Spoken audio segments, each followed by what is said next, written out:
Hello friends, welcome to our channel Radha Devi kitchen. నేను మీ కృష్ణ. అందరికీ నమస్కారం. అందరూ ఎలా ఉన్నారు? నేను చాలా బాగున్నాను. మీరందరూ ఇంకా బాగుండాలని మనస్ఫూర్తిగా కోరుకుంటున్నాను. ఈరోజు మన రాగి బూరెలు తయారీ విధానం చూద్దామండి. టేస్ట్ అయితే చాలా బాగుంది. మీరందరూ తప్పకుండా చేసుకొని తినండి. మీకు భలే నచ్చుతుంది దీని టేస్ట్.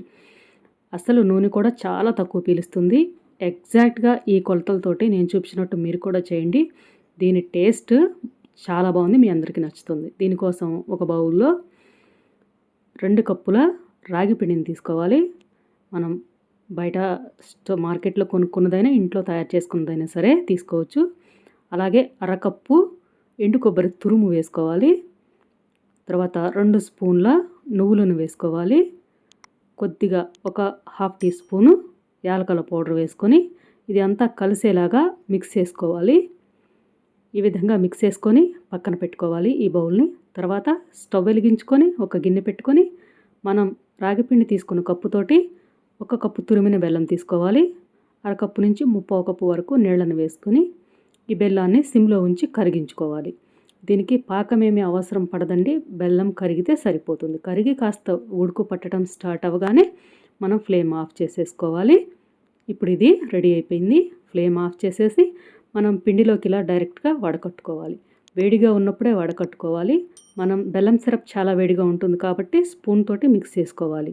ఇలా కొంచెం బెల్లం సిరప్ వేసి మిక్స్ చేసి తర్వాత మిగిలిన సిరప్ అంతా వేసేసుకొని స్పూన్ తోటే ఇలా మిక్స్ చేసేసుకోవాలి.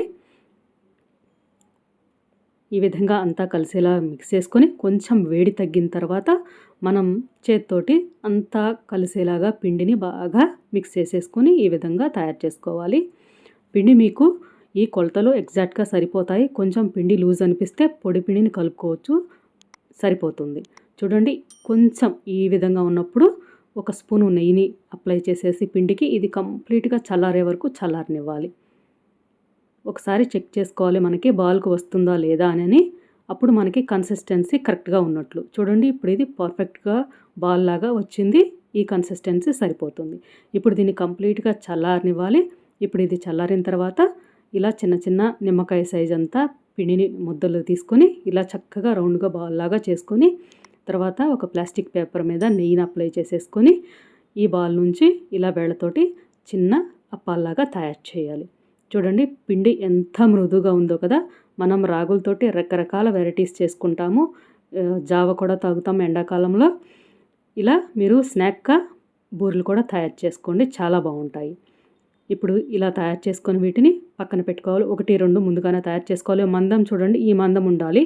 మరీ పలుచగా ఉండకూడదు, అలాగని మందంగా చేసుకోకూడదు. ఈ విధంగా చేసుకొని స్టవ్ వెలిగించుకొని ప్యాన్ పెట్టుకొని ఆయిల్ సరిపడా వేసుకోవాలి. ఆయిల్ కూడా బాగా హీట్ అయిన తర్వాత వీటిని వేసేసుకొని 2 వైపులకి టర్న్ చేసుకొని మంచి కలర్ వచ్చే వరకు వేయించి తీసుకోవాలి. ఇవి కలర్ చూడండి, మనకి ఈ కలర్ వస్తే సరిపోతుంది. ఆయిల్లో వేయగానే అడుగు నుంచి పైకి వెంటనే చక్కగా ఇలా పొంగుతూ వస్తాయి. అప్పుడు కొంచెం మనం జాలిగరిటతోటి 2వ వైపుకి టర్న్ చేసుకొని పైనుంచి కొంచెం ఆయిల్ పోస్తుంటే చక్కగా పొంగుతాయి. 2 వైపులా ఇలా ఒక్కొక్క నిమిషం పాటు వేయించి తీసుకోవటమే. చల్లారాక ఇలా ఒక బాక్స్లో స్టోర్ చేసుకోండి. చాలా టేస్టీగా ఉన్నాయి ఈ రాగి బూరెలు. మీరందరూ కూడా తప్పకుండా తయారు చేసుకోండి.